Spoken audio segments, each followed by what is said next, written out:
We all navigate challenges, and our fundamental needs remain constant, even in the most extreme circumstances. Have you ever wondered how individuals adapt and survive when stripped of everyday conveniences, facing the stark realities of confinement? It's a profound question that touches upon the very essence of human drive. We'll be exploring the ingenious, often subtle, ways people meet their most basic physiological requirements when living under strict regulations. It's about survival, yes, but also about maintaining a semblance of humanity and order. So before you get comfortable, take a moment to like this video and subscribe to the channel, but only if you really like what we're doing here. And hey, to our amazing global community, where are you watching from today? And what time is it where you are?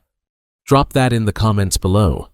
Now, let's dive into the often unseen strategies for meeting essential human needs within the confines of prison walls. Way 1. Securing nutrition and hydration. You know, the most immediate challenge many face when their freedom is curtailed is the fundamental acquisition of food and water. In prison, these aren't just commodities, they are currencies, tools, and sometimes the very markers of status or survival. The daily rations provided by the institution are often carefully calculated, designed for basic sustenance rather than enjoyment or optimal health. You receive your tray, perhaps a portion of starchy grains, some form of protein, and a vegetable, all usually processed and served without much flair. The reasons behind this are manifold: controlling resources, maintaining order, and, frankly, minimizing costs. Yet, the human body still craves variety, sufficient calories, and clean hydration. This scarcity forces you to get creative. You learn to maximize the nutritional value of what's given, perhaps by combining items in unexpected ways or by carefully rationing what you receive to last longer. Beyond the official channels, you observe the intricate system of kicking down or trading. Commissary items, packaged snacks, extra fruit, or fortified drinks become highly sought after. You might trade a bar of soap for an extra apple, or your labor for a portion of someone else's meal. This creates a microeconomy where resources are exchanged, often based on perceived value and immediate need. It's a sophisticated negotiation that goes on daily, where your understanding of what others desire becomes as crucial as your own hunger. The water situation can be equally complex. While tap water is usually available, its taste or perceived safety can lead some to seek out bottled water from the commissary, if affordable, or to purify it further through makeshift means. I recall speaking with an individual who described how they would meticulously collect ice chips from their drink, letting them melt slowly to ensure they were drinking the purest water available. A small act of control in a world where little else was theirs. This meticulousness, this constant effort to secure something as basic as water, illustrates the depth of human resilience when basic needs are constantly challenged. The drive to eat well, or at least sufficiently, extends beyond mere hunger. Food is also a source of comfort, a connection to the outside world, and a way to signal to yourself that you are still in control of something. You might save a portion of your meal to eat later, savoring it slowly, or meticulously prepare a snack from commissary items, creating a small ritual that breaks the monotony. These acts aren't just about filling a stomach. They are about preserving dignity and a sense of self. The reasons for these elaborate strategies are deeply rooted in our biology and psychology. Our bodies signal hunger and thirst. Yes, but our minds also crave the pleasure of taste, the satisfaction of a full stomach, and the social aspect that food often brings. When these are compromised, the mind works overtime to compensate. Doctors still believe that consistent, varied nutrition is fundamental to both physical and mental well-being. And this principle is tested severely in environments where choices are limited. The long-term effects of a monotonous, potentially nutrient-deficient diet can manifest in various health issues, from fatigue and weakened immunity to more serious conditions. Therefore, the efforts made by individuals to supplement their diets, however small, are often vital acts of self-preservation. It's not just about the immediate sensation of hunger being appeased, but about the long-term fight against the physical toll of deprivation. You learn to value every bite, every sip, in a way that people on the outside rarely do, understanding that survival depends on these small, consistent efforts to nourish yourself against all odds. Way 2. Maintaining personal hygiene and sanitation. The feeling of being truly clean, of having that fresh start each day, is something many on the outside might take for granted. In prison, however, maintaining personal hygiene becomes a deliberate, often challenging, pursuit that requires significant ingenuity and discipline. You are allocated specific, often brief, times for showering, and the facilities themselves can be communal, meaning there's a constant negotiation of space and time. Beyond showering, simple acts like washing your hands or brushing your teeth require careful management of limited resources. The reasons for this constant effort are multifaceted and deeply impactful. Firstly, and most critically, personal cleanliness is paramount in preventing the spread of illnesses within the close confines of a correctional facility. Think about common issues like skin infections, respiratory ailments, or even the persistent threat of scabies and lice. Your immediate living space, the cell itself, also needs regular attention to prevent pests and maintain a semblance of order, which profoundly impacts psychological well-being. While the institution provides basic supplies, a bar of soap, a small tube of toothpaste, perhaps a basic shampoo, these are often not sufficient for truly thorough or frequent cleaning, pushing you to become incredibly resourceful. I recall hearing a story from someone who became exceptionally meticulous with the small amount of soap and shampoo they received. They learned to wash their undergarments and uniforms by hand in the sink, using just a few drops of soap and carefully rinsing them multiple times to remove all residue. This process, often done during personal time, required patience and a keen understanding of how to preserve these essential items. They would meticulously hang their damp clothes on any available surface to dry, a silent testament to their commitment to maintaining a degree of cleanliness. It wasn't about vanity, it was about preserving dignity and reducing the risk of skin irritation or the spread of unseen microbes. This individual even described how they would ration their toothpaste, using only a tiny amount, and always ensure their limited personal effects were aired out whenever possible, creating small rituals that provided a sense of control and normalcy amidst a highly controlled environment. These acts of meticulousness, these small, consistent efforts to stay clean, are not merely about combating dirt. They are fundamental to preserving one's health and mental fortitude. When resources are scarce, the human mind often elevates the importance of even the most basic necessities. This dedication to hygiene, despite the obstacles, highlights an innate drive to care for oneself, to push back against the dehumanizing aspects of incarceration by maintaining personal standards. It's a quiet rebellion fought with soap and water, a constant reminder to yourself that you are still a person deserving of care. Doctors still believe that consistent personal hygiene, especially thorough hand washing, is one of the most effective, albeit simple, measures available for preventing the transmission of a vast array of infections.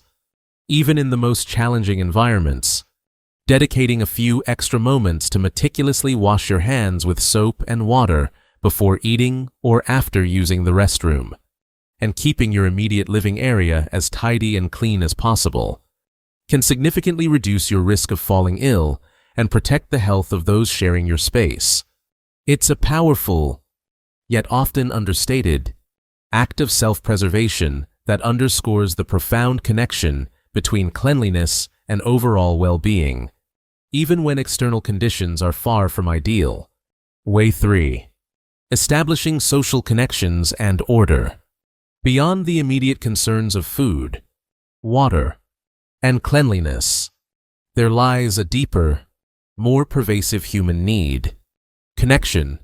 You, like all individuals, are wired for social interaction, for belonging. In the sterile, often isolating environment of prison, this need doesn't vanish, it intensifies, driving you to seek out relationships that can offer support, information, and a sense of shared humanity. Without these bonds, the psychological toll of confinement can become overwhelming, leading to despair and a loss of self. The reasons for forming these social connections are deeply ingrained in our psychology. Humans are social creatures, and prolonged isolation is profoundly damaging. Within prison walls, where external social structures are systematically removed, informal networks become vital for navigation and survival. These relationships, whether friendships, alliances, or even just familiar faces, provide an essential buffer against the harsh realities of the environment. They offer a space for conversation, for sharing burdens, and for moments of genuine laughter or empathy, which can be incredibly restorative. Furthermore, these networks are often conduits for crucial information, understanding the unspoken rules, knowing who to approach for certain needs, or being aware of potential dangers. They can also provide a form of collective security, offering mutual protection or support in a system where individual vulnerability is high, establishing a semblance of social order, however informal, helps to mitigate the pervasive sense of chaos and unpredictability that can plague daily life. I recall a story about a small group of individuals who, despite their vastly different backgrounds and the inherent distrust often fostered in such settings, came together over a shared passion for chess. They would meet regularly in the yard or a quiet corner of the common area, their intense games a focal point that drew others in. These weren't just chess matches, they were rituals that provided structure to their days and a vital outlet for intellectual engagement. One individual, who had a background in a profession requiring a high degree of logical thinking, found that teaching the game to others helped him process his own situation, offering him a sense of purpose and contribution. In turn, the younger individuals he mentored gained not only chess skills, but also a connection with someone who could offer guidance and a different perspective. Their shared activity created a micro-community, a small pocket of normalcy and intellectual stimulation that fostered a sense of camaraderie and mutual respect, proving that shared interests can bridge even the widest divides and provide profound psychological support. These social interactions are not merely about passing time, they are about reaffirming your identity and your place in the world, even a drastically altered one. The ability to connect with others on a meaningful level, to feel seen and understood, is fundamental to maintaining psychological resilience. It's about building a support system that can help you weather the emotional storms that are an inevitable part of incarceration. When you find people with whom you can share experiences, vent frustrations, or simply exist in comfortable silence, you are actively participating in your own well-being, countering the isolating effects of the system. Doctors still believe that fostering positive, supportive relationships is a critical component of mental health, particularly during times of stress or adversity. The ability to confide in someone, to receive and offer emotional support, can significantly mitigate the effects of anxiety, depression, and feelings of hopelessness. Therefore, actively seeking out and nurturing genuine connections, based on mutual respect and empathy, can be one of the most powerful tools you have for maintaining your psychological equilibrium in any challenging environment. It's about recognizing that while your circumstances may be restricted, your capacity for human connection and the strength it provides remains boundless. Way 4. Seeking comfort and managing the physical environment. The physical space you inhabit, particularly the cell that becomes your world, is far from a sanctuary. It's often stark, functional, and devoid of any personal warmth. You might find yourself in a small room with concrete walls, a narrow bed, and perhaps a small desk or toilet. The air can be stale, the lighting harsh, and the general atmosphere one of impersonal regulation. Yet, the human drive for comfort and a sense of personal territory is incredibly powerful. You'll observe individuals going to great lengths to soften the edges of this environment, to imbue their immediate surroundings with a semblance of order, personalization, and a degree of comfort that can make a tangible difference to their daily psychological state. The reasons behind this meticulous management of personal space are profound. For one, it's a crucial coping mechanism. The lack of control over your life in broader terms means that exerting control over your immediate physical environment, your cell becomes a vital outlet. It's about creating a small pocket of the familiar, a place that reflects your identity or simply offers a more calming sensory experience. This can involve anything from arranging your few possessions in a specific, pleasing order, to optimizing the comfort of your bedding, or even attempting to regulate the temperature or light.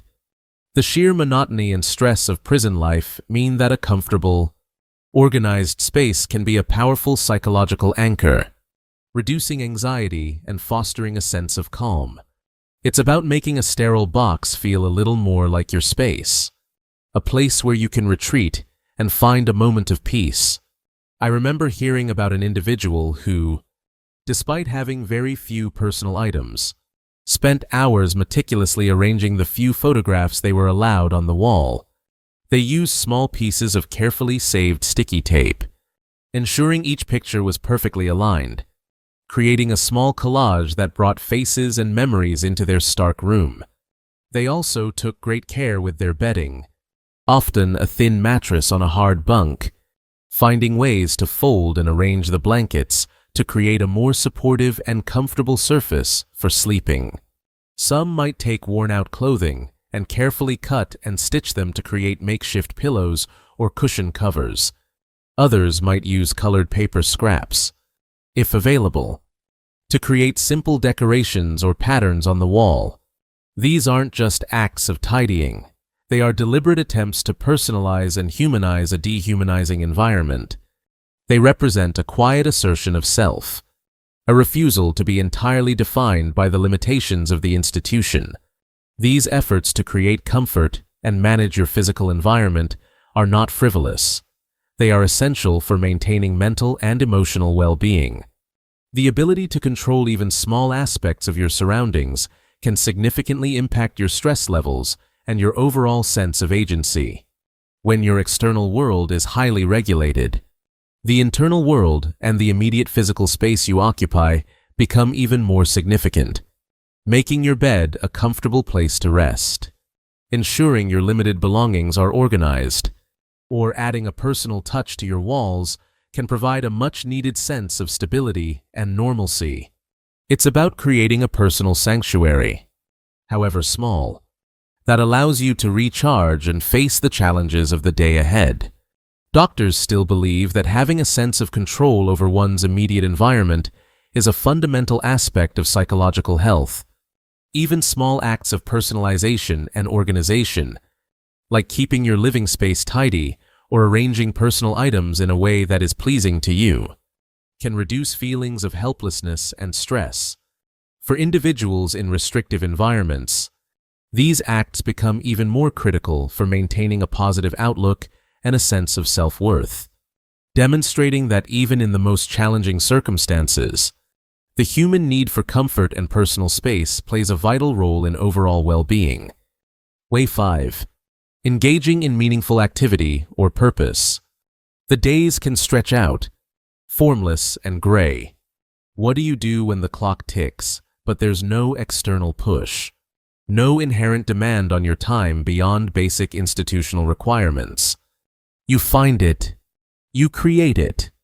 The drive to engage in meaningful activity, to have a purpose, is as fundamental as the need to eat or sleep. Without it, you can find yourself adrift, the days blurring into an endless, unfulfilling cycle. This need for engagement isn't something that disappears when your freedom is restricted. In many ways, it becomes even more critical. It's your bulwark against the psychological erosion that can occur in environments that are inherently monotonous and lacking in external stimulation. The reasons for this profound need are rooted in our very nature. Humans are designed to be active, to learn, to create, and to contribute.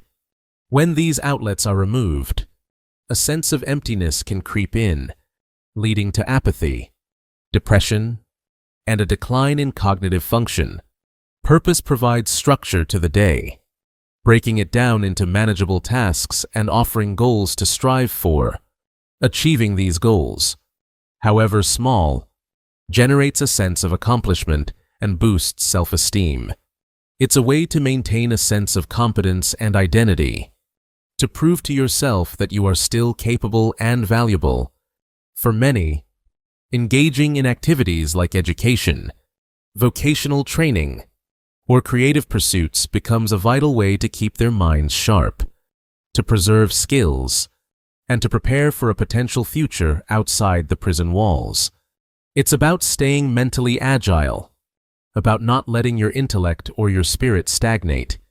I recall speaking with an individual who, feeling the crushing weight of idleness, decided to dedicate himself to learning.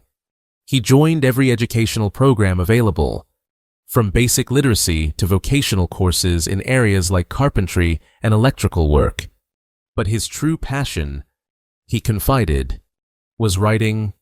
He began keeping a journal, then started crafting short stories, poems, and even a series of essays reflecting on his experiences and his hopes.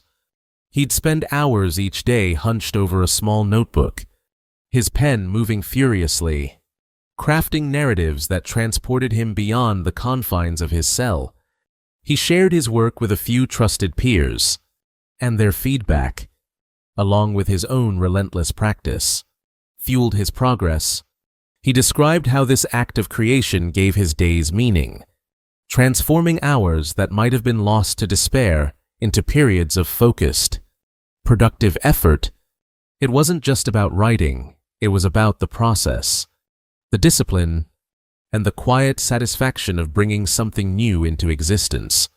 This consistent engagement with a creative outlet provided him with an internal compass, a reason to wake up and strive for something each day, irrespective of his external circumstances. Doctors still believe that engaging in purposeful activities, whether through work, education, hobbies, or social engagement, is critically important for maintaining cognitive health and emotional well-being throughout life. For individuals in environments with limited external stimulation, actively seeking or creating opportunities for mental and physical engagement can significantly reduce the risk of cognitive decline, depression, and anxiety. Maintaining a sense of purpose and continuing to learn or create are powerful protective factors that bolster resilience and contribute to a more positive outlook, underscoring the deep connection between activity, meaning, and overall health. As we've explored these fundamental aspects of human survival and adaptation, it's truly remarkable to witness the inherent resilience within us all. Even when faced with the most restrictive circumstances, the human spirit has an extraordinary capacity to adapt, to find solutions, and to maintain a sense of self and purpose. Remember that the needs we've discussed, for nourishment, for cleanliness, for connection, for comfort in our surroundings, and for meaningful activity, are not exclusive to any one situation. They are universal, the very fabric of what makes us human and keeps us striving, day by day, What we've seen is not just about survival in a difficult environment, but about the constant, quiet pursuit of dignity, of health, and of a life that, however constrained, retains its essential human elements. It's a testament to the enduring power of the human will to not only endure, but to find ways to thrive, even when the odds seem overwhelmingly stacked against you. Please know that the strategies and observations shared are meant to foster understanding and a deeper appreciation for the human condition in all its complexity. You can do it. Keep going. Thanks for watching the video. If you find it interesting, please subscribe to the channel and leave a like or leave a comment if you have any suggestions. Wish you good health.